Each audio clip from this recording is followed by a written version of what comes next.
In front of me is Lenovo Idea Tab Plus 12.1 Mate Edition, and today I would like to show you how you can rename it.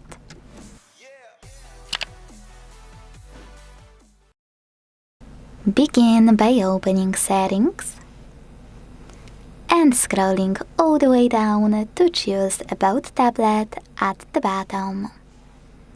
Then click on Device Name and type in whatever you want to, like Sunny. Now choose Rename button to save your changes.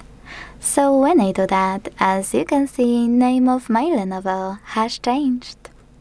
Thanks so much for watching. If you enjoyed this video, leave a like, comment and subscribe. Bye!